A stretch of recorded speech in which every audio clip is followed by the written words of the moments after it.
সব অ্যাপ্লিকেশনের জানার অনেক কিছুই রয়েছে, তবে অ্যাডোব ইলাস্ট্রেটর, ফটোশপ বা এই ধরনের বড় বড় অ্যাপ্লিকেশনে জানার কোনো শেষ নেই। তাও আমরা জানতে আগ্রহী, যার জন্য এখানে আমরা দেখছি ভিডিও টিউটোরিয়াল বা প্র্যাকটিস করছি অ্যাডোব ইলাস্ট্রেটর। আসুন তাহলে আরও কিছু জানি। যেমন ইলিপস টুল। আপনি এখানে ইলিপস টুলটি অনেক সহজ। যদি একটি ডিম আঁকতে চান সেক্ষেত্রে এটি আপনাকে সাহায্য করবে। যদি একটি বক্স আঁকতে চান তাহলে আপনার এখানে অবশ্যই রেক্টেঙ্গুলার টুল ইউজ করতে হবে।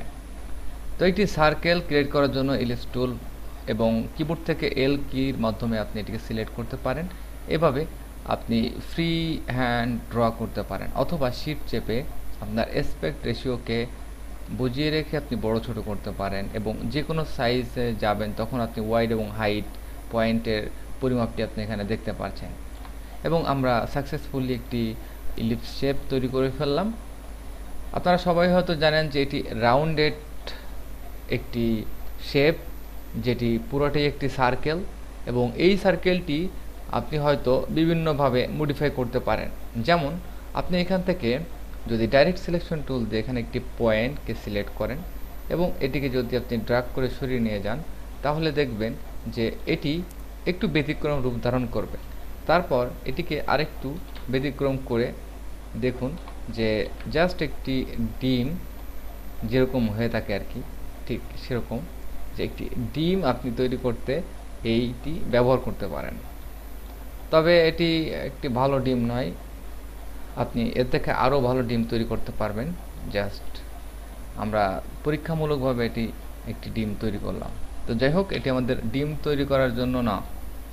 এটি ইলিপস টুল মিন হচ্ছে আপনি যখন আপনার শেপ অঙ্কন করার ক্ষেত্রে রাউন্ডেড কোনো এরিয়া দরকার বা সার্কেল টাইপের কোনো অবজেক্ট অঙ্কন করা দরকার, সেই সময় আপনি এটিকে সিলেক্ট করতে পারেন, এবং সেটি যে কোনো মুহূর্তে আপনার দরকার হতে পারে।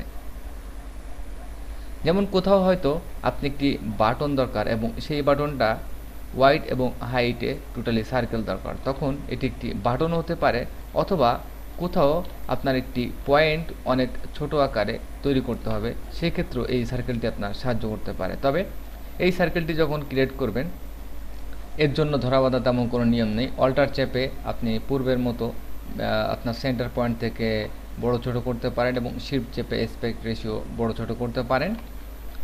এছাড়া এরপরে রয়েছে পলিগন টুল। পলিগন টুলের ক্ষেত্রে আপনি যদি ক্লিক করেন তাহলে দেখতে পাবেন যে কয়টি সাইড ডিফল্ট অবস্থায় 5 থেকে 6টি সাইড সিলেক্ট করা থাকবে। আপনি যদি এর থেকে বেশি চান তাহলে এটি কিন্তু প্রায় ইলিপস টুলের মতো হয়ে যাবে। যেমন আপনি 50টি পয়েন্ট যদি করেন, সেই ক্ষেত্রে আপনার এটি কিন্তু টোটালি একটি ইলিপসে পরিণত হবে, কারণ ইলিপসের কাজ হচ্ছে রাউন্ডেড কর্নার, যেমন টোটালি একটি সার্কেল। ঠিক এটি যদি অনেক বেশি কর্নার আপনি দেন, তাহলে আপনার এটি টোটালি একটি রাউন্ডেড গোলাকৃতির একটি অবজেক্ট তৈরি হবে। আপনি এখান থেকে জাস্ট 3টি যদি দেন তাহলে একটি ত্রিভুজ তৈরি হবে, এবং এখান থেকে 4টি যদি দেন তাহলে একটি চতুর্ভুজ তৈরি হবে, এবং এখানে 5টি দিলে জাস্ট এটি একটি চতুর্ভুজ থেকে পঞ্চমভুজ তৈরি হবে। যাই হোক, তো এটি একটি ঘর বলতে পারেন। তো এটি যদি আপনি একটি ঘর কল্পনা করেন তাহলে ঘর, যেমন কি করে একটি ঘর তৈরি করা যায়, আপনি সিম্পলি আর্টওয়ার্কে কাজ করছেন, এই মুহূর্তে আপনি এরকম একটি আর্টওয়ার্ক এখানে অ্যাড করলেন, তারপর একটি ফ্লোর ক্রিয়েট করলেন, ওকে, জাস্ট এক্সাম্পল। তারপর আপনি একটি এখানে দরজা তৈরি করলেন। জাস্ট কল্পনার মধ্য দিয়ে আমরা সব কিছু তৈরি করছি।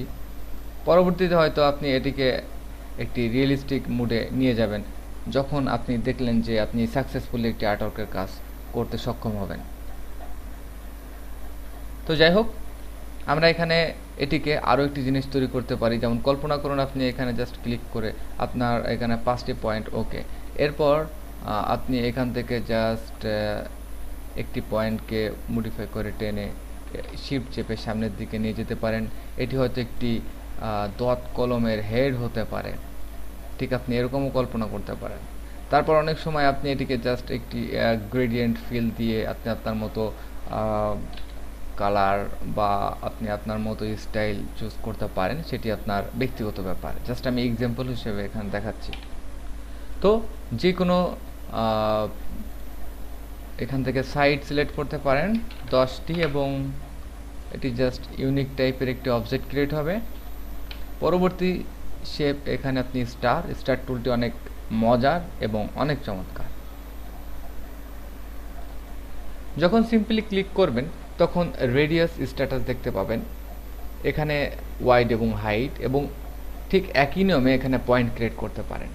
তবে এখানে যখন পয়েন্ট ক্রিয়েট করবেন তখন দেখতে পাচ্ছেন যে এখানে 5 ডিফল্ট অবস্থায়, যেটি 5টি, এবং এখান থেকে রংটি একটু পরিবর্তন করে নিয়ে আমরা গ্রিন টাইপের একটি কালার এখানে সিলেক্ট করলাম। তো 5 স্টার, সবাই আমরা জানি যে স্টারের ক্ষেত্রে বেশিরভাগ সময় 5 দেওয়া হয়। আপনি যদি এখানে 7 সিলেক্ট করেন তাহলেও একটি স্টার হতে পারে, তবে ব্যতিক্রম টাইপের একটি স্টার, যেটি টোটালি 7টা পয়েন্ট তৈরি করবে এবং সাইড তৈরি করবে। আপনি এখান থেকে স্টার টুলের মাধ্যমে আপনি আপনার কর্নার সিলেক্ট করতে পারেন, কতগুলো কর্নার দরকার, এবং আপনি এটিকে সেম একই নিয়মে শিফট চেপে অ্যাসপেক্ট রেশিও বড় ছোট করতে পারেন। এবং আরও একটি মজার ব্যাপার হচ্ছে যে আপনি যখন অল্টার চেপে শিফট চেপে এটিকে বড় ছোট করবেন, আপনি এটিকে আরেকটু মডিফাই করতে পারবেন।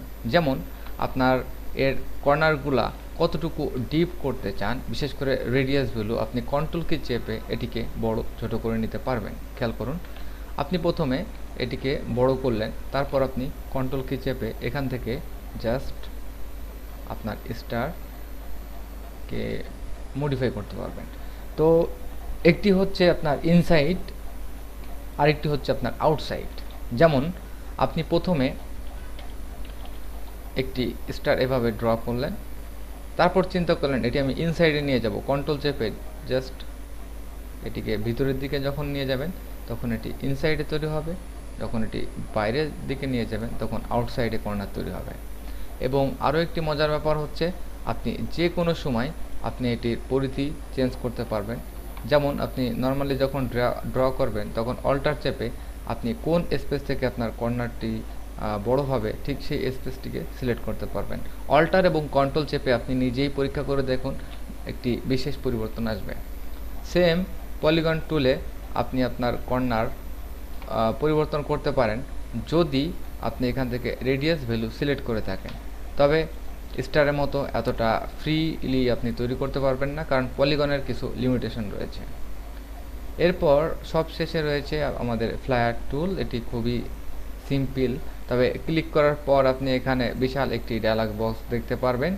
তো ডায়ালগ বক্সটি আপনি হয়তো এখান থেকে আপনার ডিরেকশন কত ডিগ্রি অ্যাঙ্গেলে রাখতে চান আপনি ড্র করার সময় এটিকে ডিসাইড করতে পারেন, অথবা এটির যে ভিতরে যে ফ্লারেন্সগুলো আছে এটি কতটা লার্জ এবং আপনি কতটা স্মল সাইজের করতে চান, কতগুলো নাম্বার এখানে বা কতগুলা ফ্লারেন্স তৈরি হবে, এবং প্যাথকে আপনি চেঞ্জ করতে পারেন।